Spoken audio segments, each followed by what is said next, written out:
Oi, Lucas.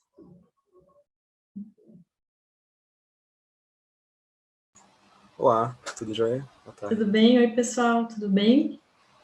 Bora começar? Boa palestra. Obrigado, vamos embora. Então, gente, hoje eu vou estar aqui falando sobre o ciclo de vida de um projeto de Data Science usando o Azure Machine Learning e eu vou estar apresentando para vocês um caso de segmentação de clientes.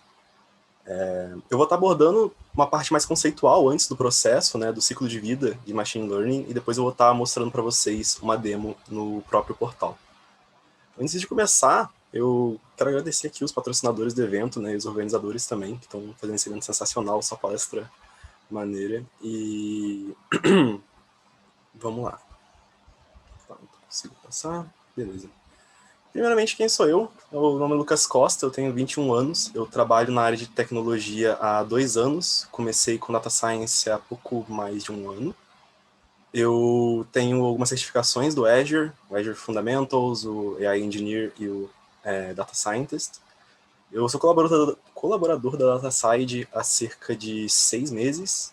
Eu também faço parte de um projeto chamado Atitude Infinita. É uma ONG que visa conectar pessoas que têm atitude e que estão entrando no mercado de trabalho com mentores que são especialistas. Então, se você quiser pesquisar um pouco mais, tem no LinkedIn e tem também no Instagram. Eu estou deixando minhas redes sociais aí, meu Instagram e também o LinkedIn, para você tirar qualquer dúvida comigo, se conectar comigo. E é isso. Vamos lá. Primeiramente, vamos ver o que é que nós vamos solucionar com o Machine Learning. A primeira etapa do ciclo de vida é você entender o caso de uso que você vai estar aplicando inteligência ou análise, ou então Machine Learning mesmo. O problema nesse caso é de uma empresa genérica, uma empresa fictícia que eu criei, e ela está tentando solucionar problemas de marketing. Essa empresa ela tem diversas informações sobre o uso de cartão de crédito dos seus usuários, e até então, o marketing deles é direcionado para um público geral, para uma única audiência. O que pode prejudicar eles, né? Porque atualmente nós temos diversos tipos de usuário, e você direcionar para um tipo só de usuário, você pode estar acabando aumentando o seu churn de usuários, a sua vazão de usuários no seu comércio, né? No caso da sua empresa. O tipo de aprendizado que a gente vai estar utilizando vai ser um modelo de aprendizado não supervisionado. Eu não vou estar entrando em detalhes aqui, a diferença de modelo supervisionado e não supervisionado. Eu vou estar usando também o algoritmo K-means para poder fazer essa clusterização. E o objetivo final do projeto é poder direcionar melhor o marketing deles, né, com o perfil do usuário, o perfil do consumidor deles, com base nos hábitos de consumo, no uso de crédito, no uso de débito, em quanto tempo a pessoa deposita dinheiro. E as métricas de sucesso não vai estar no escopo aqui, mas vale mencionar elas, que também faz parte aí do ciclo de vida. Seria você, no caso, depois, né, fazer um teste AB com a metodologia antes de você estar aplicando Machine Learning e com a metodologia você aplicando Machine Learning para ver se aumentou ou não o seu engajamento do público com as suas peças de marketing. Os dados que eu vou utilizar, eu puxei de uma base do Kaggle. Kaggle, para quem não sabe, é uma base pública que tem diversos tipos de datasets que você pode estar utilizando gratuitamente.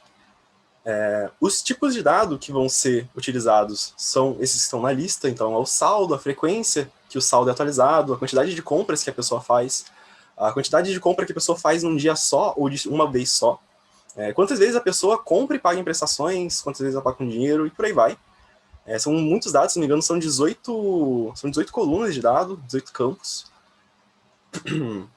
Vale também nessa parte, né, que você está entendendo quais são os tipos de dados que você vai estar utilizando, entender onde eles são armazenados, entender qual é a qualidade desses dados, se eles vão servir mesmo, né, para o seu modelo, porque às vezes você está querendo fazer uma segmentação dos clientes, só que você tem dados somente, sei lá, do CPF, do nome, da idade, e isso não vai ajudar você a segmentar eles direito. Nesse caso, os dados eles têm uma qualidade excelente, pouquíssimos dados faltando também, que a gente vai estar vendo na demo. A qualidade dos dados é ótima. O volume dos dados é bem baixo, nesse caso é um CSV, então não é um Parquet, a gente não... O ideal seria utilizar um Parquet, né? Sempre Parquet, porque ele é bem mais rápido que o CSV. E o volume não é tão alto assim, foi só uma amostra dos dados, supondo, né? e se existe também alguma medida de segurança para realizar o consumo. Normalmente, quando você vai fazer algum tipo de análise ou então acessar alguma base de dados, você precisa estar seguindo medidas de segurança para poder fazer esse acesso. Nesse caso, ele é só um CSV mesmo. Aqui é mais voltado para o Azure, mas também faz parte do ciclo de vida de um processo de machine learning, que é você entender da onde você vai estar coletando esses dados. Nesse caso aqui, o Azure ele fornece conexão direta com diversos serviços em nuvem mesmo, que é o Data Lake Gen 1 e Gen 2, o DBFS, que é o Databricks File System, o Azure File Share, nomezinho complicado, o Blob Storage, o Postgres, SQL, e caso não alcance nenhum desses, você pode estar usando, claramente, o Data Factory para poder fazer essa orquestração dos dados, para você poder estar consumindo eles depois.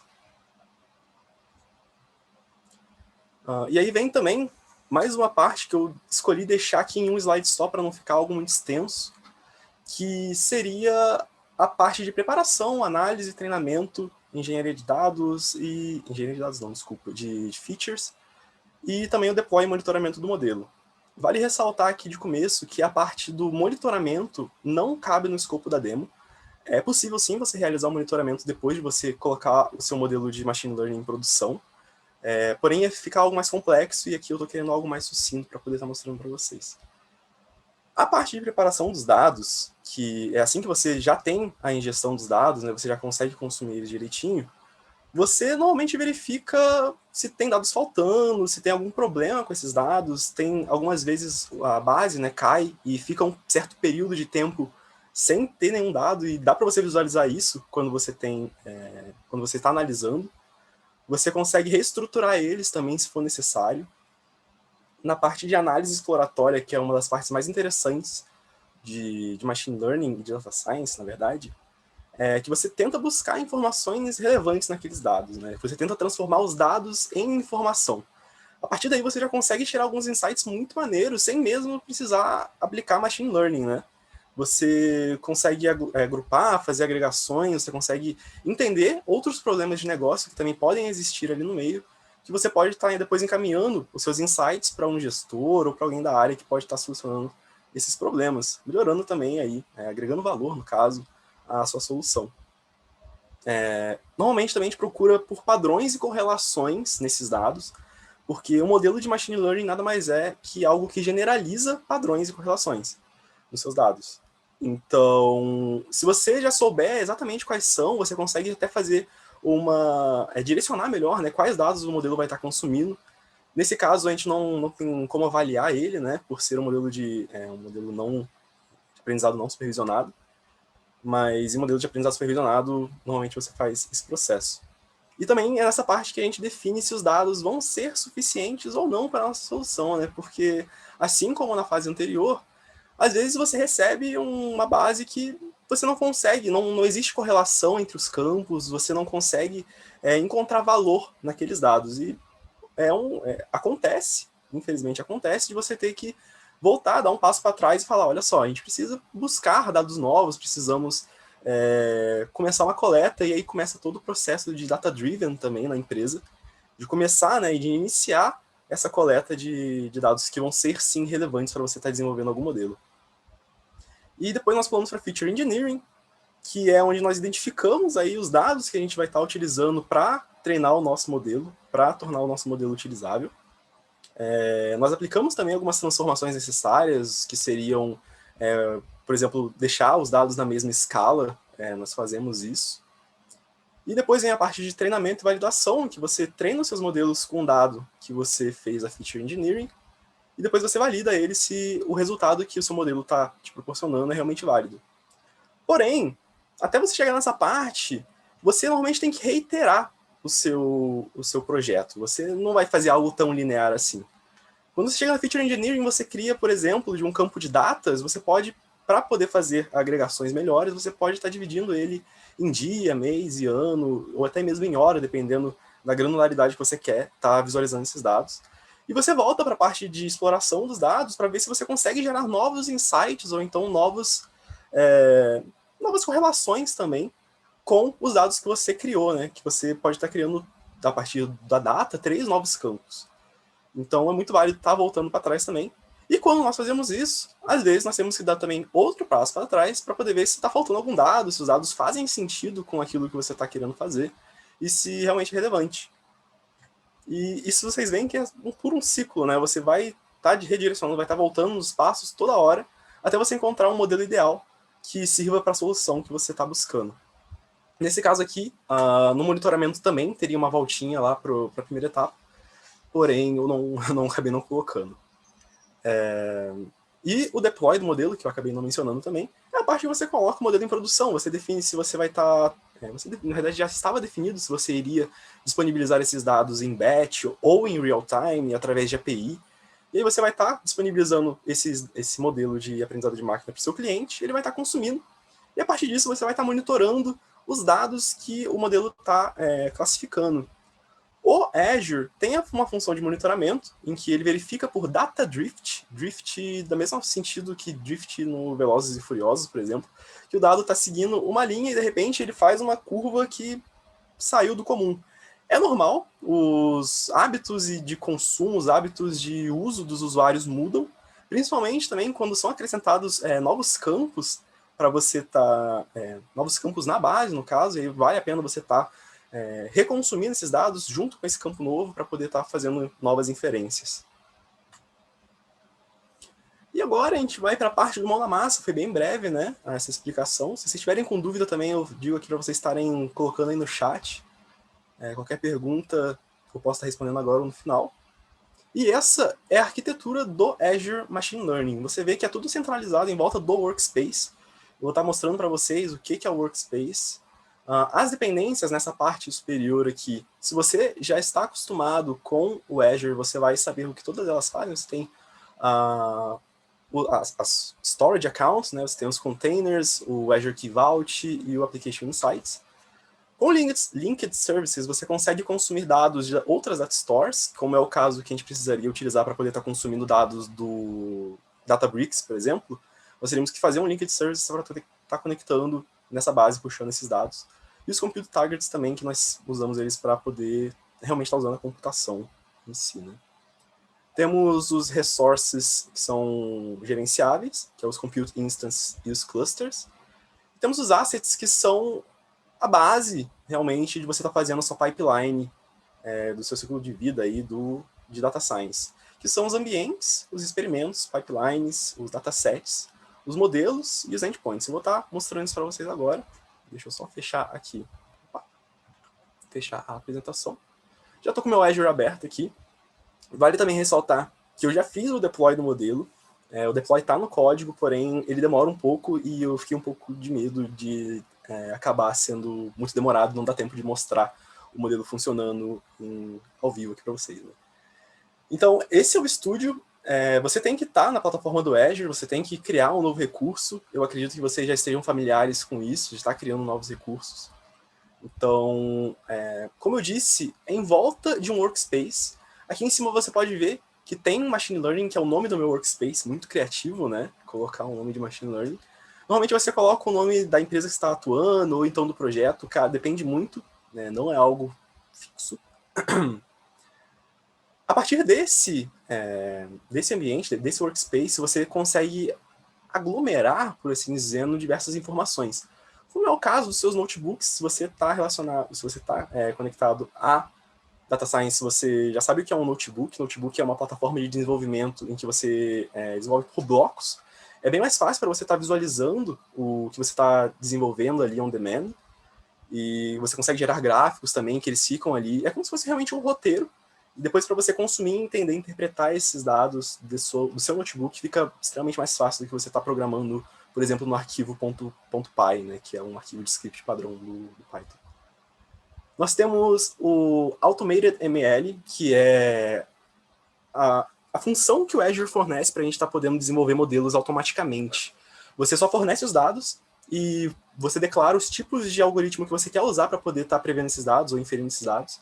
Depois que você faz isso, você define um período de tempo que vai estar treinando esse modelo e você define também quando finalizar esse treinamento. Ou seja, você pode colocar uma métrica ali, digamos que você esteja focando na precisão do modelo, você pode estar falando para ele, olha só, quando chegar em 90% de precisão, você para de treinar. e ele vai parar de treinar, você pode consumir esse modelo e já colocar ele em produção, em vez de você ter que ficar retreinando ele manualmente, como é o processo tradicional. Nós temos o designer nada mais é que uma interface drag and drop, para você estar construindo pipelines completas de machine learning. Eu particularmente não sou muito fã, ela deixa um pouco a desejar, certo? Eu nunca vi nenhum caso em produção que utilizasse uma pipeline desenvolvida pelo designer. Eu acredito que nos casos mais simples, assim, você consiga estar utilizando isso para poder fazer as inferências em tempo real ou em batch. Eu nunca usei em produção. Temos os datasets, que datasets são os dados que estão referenciados em um data store. Então você pode estar consumindo esses dados do seu modelo, você pode também estar subindo esses dados para o seu modelo, para o seu modelo não, me desculpe, para a sua pipeline de desenvolvimento, no caso, né? Você pode estar acessando isso, digamos que eu tenha 15 notebooks, eu posso estar acessando dos 15 notebooks esse mesmo dataset. Então é muito útil, você versiona ele, repara aqui que tem essa partezinha de versionamento. Eu posso estar colocando várias versões e quando eu vou modificando os dados, ele vai criando novas versões. Só tem uma porque eu não modifiquei esse dataset em si. Temos os experimentos. Experimentos são as informações que nós salvamos, né, dentro da execução do nosso notebook. É um pouco abstrato de estar explicando agora, mas quando estiver rodando ali, vocês vão conseguir entender um pouco melhor. Temos as pipelines. Pipelines é uma forma mais robusta de você estar treinando e atuando com data science na plataforma. Você consegue automatizar grande parte dos processos. Eu não coloquei aqui, eu não utilizei um pipeline, porque é muito complexo e para essa demo eu acredito que não seria o ideal. Eu precisaria de mais tempo para poder estar explicando. Temos a parte dos modelos, que são realmente os modelos que nós treinamos. Repara que ele também versiona os modelos que nós temos. Então aqui eu estou na versão 5 do modelo. Eu posso colocar tags para descrever o que meu modelo está fazendo. Como eu já disse, eu já treinei o modelo, né? Já deixei tudo pronto aqui para não ter tempo de treinamento, e etc. Porém, aqui nós conseguimos colocar algumas tags, como, por exemplo, falar qual é o tipo de modelo que a gente está utilizando. Como eu disse, eram k-means. E aqui o número de clusters que eu estou utilizando. Isso daqui eu defini manualmente. Você pode estar colocando outras coisas, como, por exemplo, se o modelo já está em produção, você pode estar colocando informações sobre um caso de uso do modelo. Fica a seu critério. Depende também da empresa em que você está colaborando, né? Se eles pedem para você colocar alguma tag nesse modelo. Deixa eu voltar. Tá. Deixa eu ir para a parte do endpoints. Endpoints é a parte o ponto final, né? Que é a parte onde você está consumindo o seu modelo. Repara que aqui é um Azure Container Instance, ok? E isso também nós podemos ver aqui, ele fica deployado nessa parte de compute. Esse compute, nós podemos, e é muito interessante fazer isso, porque, por exemplo, se você não tiver um computador muito parrudo e você queira fazer um treinamento de redes neurais ou deep learning, você precisa de uma GPU potente para poder fazer isso melhor. E a partir daqui você consegue estar desenvolvendo na sua máquina local e estar utilizando os computes do Azure para treinar o seu modelo. Então eu posso vir aqui em New para mostrar para vocês. Ele tem opção de você selecionar com CPU. Tem aqui diversos modelos, é cobrado por hora de uso, ok? Se eu não me engano, nessa demo eu estou utilizando esse primeiro aqui, que é o mais baratinho, 14 cents, então centavo de dólar por hora. Eu posso selecionar GPU e vocês vão ver que tem muitas opções muito parrudas aqui. Tem máquina com 24 cores, 448 GB de RAM, com muito storage, então você tem qualquer demanda aí que você for fazer para treinamento de modelo, você pode estar utilizando o compute para poder estar treinando seus modelos. Temos os compute clusters, que eu não vou estar usando. Temos os clusters de inferência, que também não vou estar utilizando. E os attached computes, que são os externos, você pode estar tateando no seu portal. Tateando foi ótimo, né? Temos os data stores, que são as referências, né, do blob. Como eu disse, na verdade eu não cheguei a dizer, mas quando você cria um workspace, ele automaticamente cria um data store para você, que é esse default. Na verdade não é esse default, eu redefini ele. Até porque o nome desse storage account aqui é o do Data Science, que é um outro... Vocês veem que eu sou muito criativo com o nome de workspace. Data Science é o nome de um outro workspace que eu tinha criado antes. E eu decidi só reutilizar o blob storage que eu já tinha feito. Até para puxar os notebooks também. Essas outras duas partes aqui são de data labeling, que você consegue, por exemplo, enviar imagens e essas imagens vão ser rotuladas para você. E tem essa parte dos linked services que você faz realmente a linkagem dos serviços externos para poder estar consumindo dados no seu workspace. Chega de enrolação aqui. Eu vou ir agora direto pro meu notebook. Ele já está lá embaixo. Deixa eu voltar aqui para cima. Então vamos começar. Aqui é o mesmo notebook que estava aqui. Olha só, é o mesmo, ok? Eu só abri ele aqui no Editors e vim em Edit em Jupyter. Agora eles estão dando a opção de você estar desenvolvendo isso no VS Code. Está em preview ainda, e eu também não testei. Mas é muito interessante eles estarem colocando isso. Eu acredito que futuramente eles vão estar colocando, possivelmente, né, não sei, outras IDEs, até porque, na verdade, o VS Code é da própria Microsoft, então faz sentido. Podemos também estar no Jupyter Lab, que tem outras opções para você estar utilizando o seu notebook. Nesse caso aqui eu só quero visualizar o notebook mesmo, então eu vou estar colocando no Jupyter. Repare que aqui embaixo tem várias pastas, né, vários diretórios. O diretório de dados é como se fosse realmente... imagine que na sua máquina você tem uma pasta chamada dados e você está referenciando ela. Aqui está os dados. E, vamos lá. Eu tive que reinstalar, eu tive que fazer esse pip install aqui para poder... porque estava dando conflito de versionamento com a versão que eu estava utilizando do Scikit com a versão que o Azure disponibiliza por padrão. Então eu tive que dar esse pip install com essa versão aqui. Ou eu faço alguma importação de algumas bibliotecas, né? Então eu preciso importar o Azure Core, o Datetime, o Workspace, para poder puxar o Workspace que eu estou trabalhando, o experimento, o Operational System, né, que é o OS, o SH útil, Pandas para poder fazer a manipulação e tratamento dos dados, NumPy, que é a livraria numérica do Python. Se eu não me engano, eu uso para poder estar convertendo em um array NumPy, que ele é mais rápido de ser lido do que um array comum. Eu tenho o Seaborn, que serve para visualização, e também o Matplotlib, que serve para visualização. O Seaborn ele é uma integração aí, ele é como se fosse... ele usa como base o Matplotlib. E eles funcionam muito bem em conjunto. Eu defino aqui uma função para estar realizando uma visualização dos clusters que vão ser criados em breve. Eu vou passar um pouco batido por isso, mas saibam que ela está aqui em cima. É uma boa prática você estar colocando lá em cima, né, colocando as funções primeiro, junto com os imports. Eu coloco alguns imports on the go aqui para eu poder mostrar para vocês quais os pacotes você tem que importar, certo? Então aqui eu começo puxando a versão do Azure. É sempre bom, tá? Verificando qual é a versão que você tá. E aqui ele também mostra a data.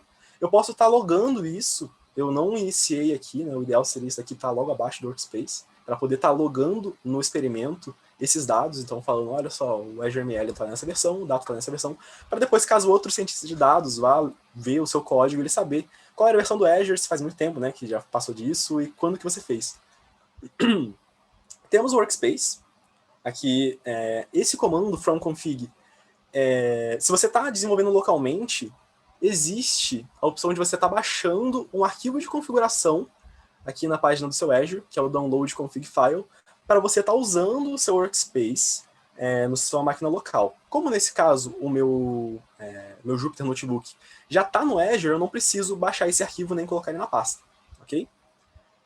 Você pode também estar passando manualmente as informações, mas essa forma aqui é mais prática. Então o DOM from config ele já busca a configuração do workspace que eu estou com o notebook. Eu defino um experimento, e aqui eu defino o nome do meu experimento no meu workspace. Repara que eu instanciei meu workspace aqui, né? Meu nome do experimento no workspace. O MKT segmentação é o mesmo nome de experimento que está aqui, olha. Deixa eu voltar aqui. Opa, está aberto do lado. O mesmo nome de experimento que está aqui, MKT segmentação. E MKT segmentação, ele já está na versão 6. Eu inicio o log para poder estar armazenando as informações de run. Todo print que eu faço é salvo nas informações do run. Run é quando eu executo o código e faço esse start logging, e depois eu tenho que finalizar esse login, para ele parar de logar. Então eu coloco aqui experimento ok, o nome do workspace, que é o que a gente está usando, né, que é o machine learning, que é um nome criativo, o nome do experimento, que eu mostrei para vocês agora. Eu posso estar importando o meu compute cluster. Isso aqui é meio redundante, porque eu já estou utilizando o compute cluster do Azure, então não vai mudar nada para mim, tá? Porém, eu poderia, em caso eu estivesse desenvolvendo localmente, eu poderia estar referenciando dessa forma. Então eu importo aqui as dependências para poder estar fazendo import dos clusters, né? Dos computes, quer dizer. Aqui eu vou estar printando, imprimindo quais são os compute instances que eu tenho disponível. Então aqui é o meu compute machine. Aqui eu defini uma variável para falar que é o compute machine que eu quero utilizar como um cluster, como um compute. E aí ele faz um try catch, ou um try except, né? Que verifica se já existe, e se não existir, ele cria um. Nesse caso, ele já existe e ele selecionou com sucesso esse cluster aqui. Em seguida, eu tenho o Data Store. Lembra lá que eu mostrei para vocês também os Data Stores? Eu puxo ele do meu workspace e eu falo, olha só, pega os Data Stores que são padrão. E aí ele vai armazenar essa variável, e dentro dessa variável ele tem outras informações, que nesse caso aqui são as informações do nome e se ele é um Data Store padrão. Então aqui, como eu mostrei antes também, tem aqui ele falando se é default false, não é. E aqui ele que é o Blob Storage que a gente vai estar utilizando. E aqui é um File Storage também, tá, gente? Tem diferença. Logo depois, feito isso, eu vou estar enviando o meu dataset para o meu Data Store. Então eu vou fazer um upload do arquivo que eu defini aqui, né? Tem aqui no notebook, tem um arquivo que eu coloquei na pasta dados. Então esse CSV eu vou estar enviando para o Azure. Nesse caso aqui, é como se ele estivesse localmente comigo. Eu estou enviando para o Azure para eu poder usar com vários notebooks. Se eu fosse usar com outros notebooks aqui, todos os notebooks deveriam estar dentro dessa mesma pasta. Então, eu envio, eu mostro aqui o caminho, né, dados para o market data, que é o arquivo. Eu defino o caminho que ele vai ser uploadado, né, que eu vou estar enviando para o Data Store. Se ele já existir, eu vou estar substituindo ele, que eu vou estar passando aqui o parâmetro overwrite, que é sobrescrever, né? E aqui eu vou estar mostrando o progresso, que é essa parte de baixo aqui, que ele mostra em qual passo que está o upload do arquivo.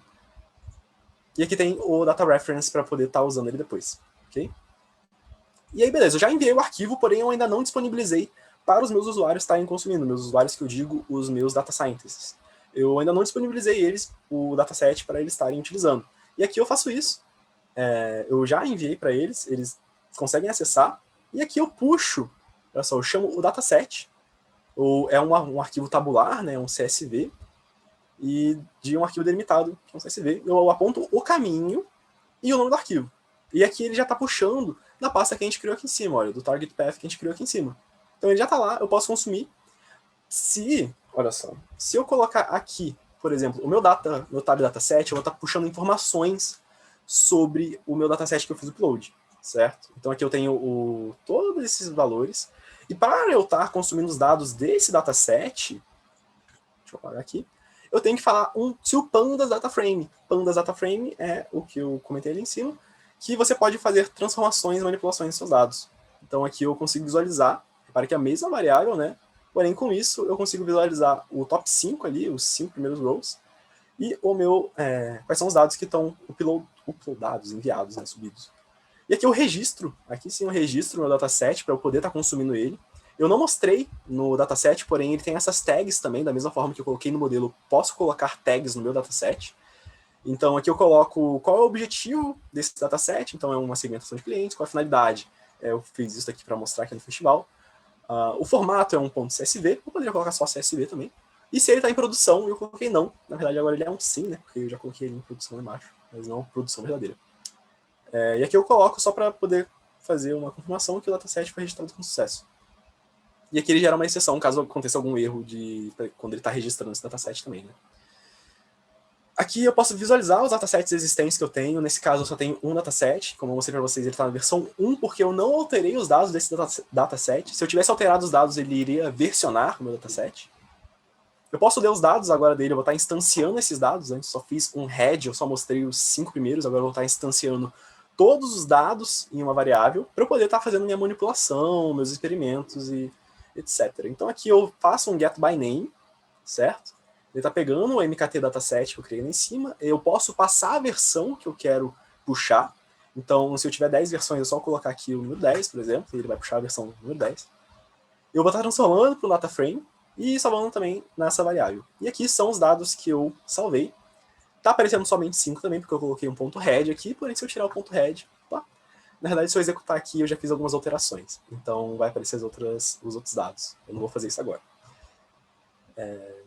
Então, aqui eu começo a minha exploração com meus dados. Eu verifico se existem valores nulos, como eu disse lá na etapa de análise não, de tratamento. E eu verifico se tem nulos, então eu faço, se for nulo, eu vou somar eles e definir por valor. Para que ele tem 313 com pagamentos mínimos e tem 10 com limite de crédito. Eu escolhi só preencher esses dados faltantes com a média dos valores. Então eu coloquei aqui a min para eles. Poderia ser a mediana também, porque mais aqui para baixo nós verificamos que existem muitos outliers nesse dataset. Então, aqui no describe já dá para verificar isso, né? Eu posso pegar aqui, por exemplo, o balance. Eu tenho a contagem, né? Quantos campos que tem, eu tenho a média, eu tenho o desvio padrão, eu tenho qual é o menor valor de balance, e aqui já vão dos quartis dos dados, e aqui um número máximo. E aqui no mínimo, repara que ele vai de 0 até 19 mil. Esse outro aqui, ele vai de 0 até 49 mil, 40 mil, 0 até 22 mil. Com isso, o que eu pensei? Poxa, já que eu vou fazer uma aglomeração, uma clusterização, eu posso categorizar esses dados, eu posso definir limites para eles.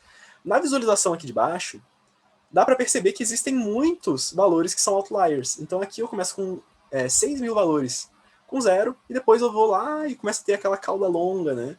Até 17 mil. E esses valores aqui eu dava muito bem para cortar em 10 mil, né? Eu posso pegar os 10 mil e aglomerar eles numa categoria só. E a mesma coisa para esses outros tipos de dado, ok? Para aqui vai até o 20 mil, aqui vai até o 80. Então eu fiz isso, certo? Aqui eu já gerei a visualização antes, né? E aqui eu já passo também essas transformações. Então de 0 a 500 é a faixa 1, 500 a 1500 faixa 2, e assim por diante.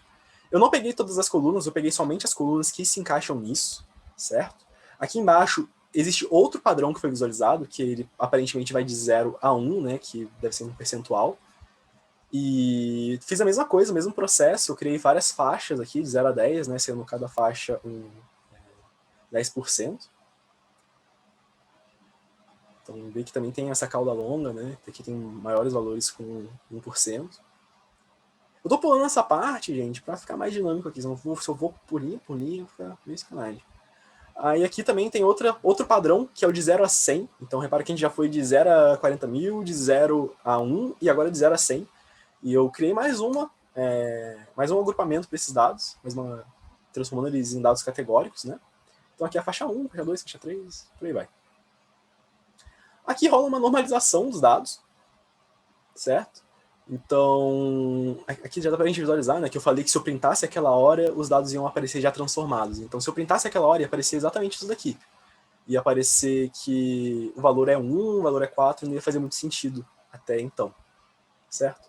Eu vou estar dropando, eu verifiquei também aqui que eu vou estar dropando, que eu deixei os IDs dos usuários, eu faço um drop desses IDs, porque ID de usuário não vai agregar em nada no nosso algoritmo.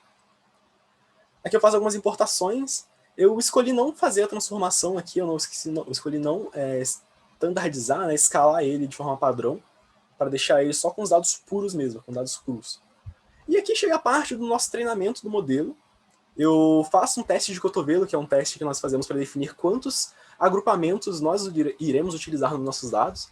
Teste de cotovelo porque essa formata aqui lembra um cotovelo, né? Um cotovelo humano.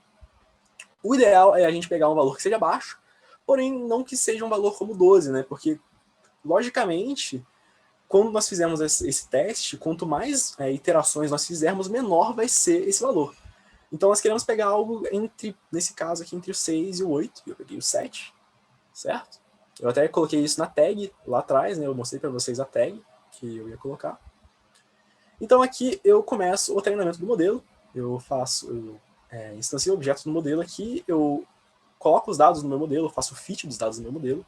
Eu puxo os labels que o meu modelo previu. Nesse ponto aqui ele já classificou, ele já clusterizou todos os dados que eu tenho, tá, gente?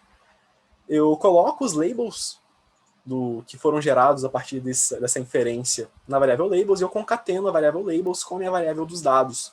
Então agora eu tenho meus dados e eles têm o rótulo de qual categoria eles pertencem, né? Qual segmentação eles pertencem. E aqui volta o plot de clusters que nós fizemos lá em cima, que foi a primeira coisa uma das primeiras coisas que eu mostrei até. E é gerada essa visualização aqui. Cada uma dessas cores é equivalente a um cluster. Se você for contar a quantidade de cores, vão ter 7 cores. E com isso, nós já conseguimos identificar alguns padrões, né?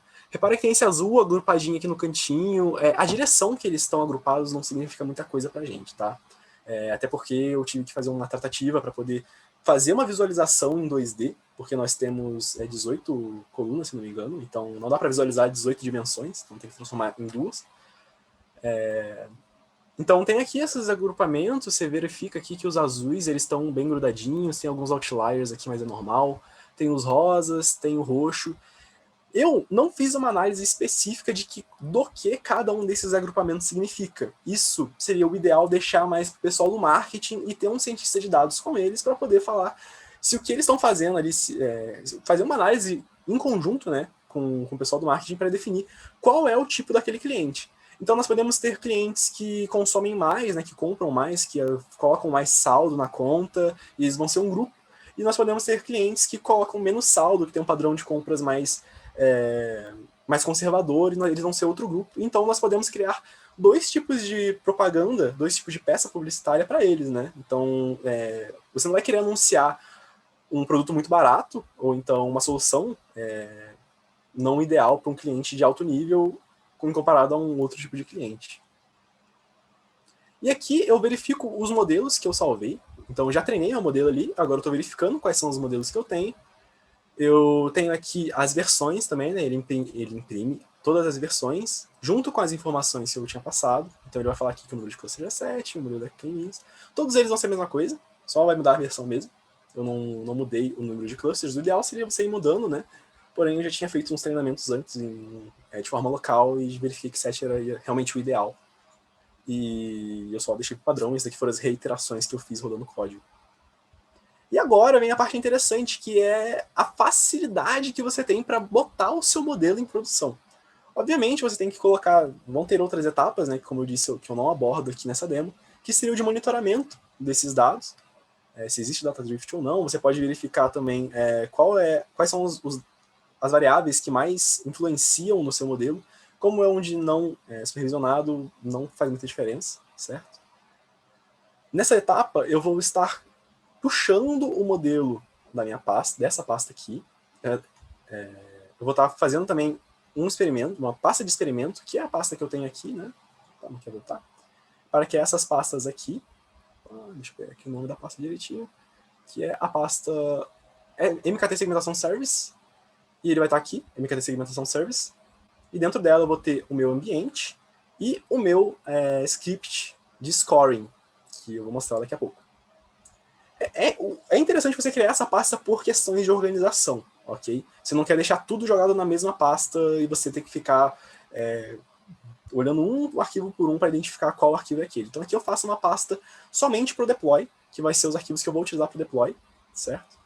Então eu criei a pasta aqui já. Aqui é o score script, que eu uso para poder fazer, para mandar um request de API, por exemplo, e poder estar puxando esses dados de volta. Eu preciso estar transformando isso daqui. Então eu falo aqui qual é o modelo.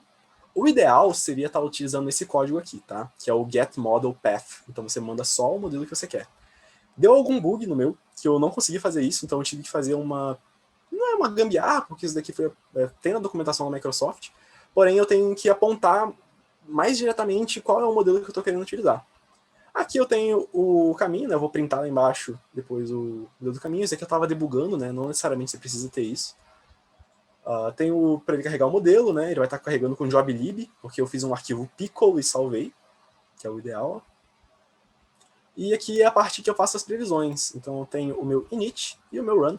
Isso aqui cai na certificação da DP100, ele pergunta quais são os parâmetros que você coloca no score script. Então é o init e o run. Aqui tem a parte do NP que eu falei que eu usava, né, para ele transformar no NP Array.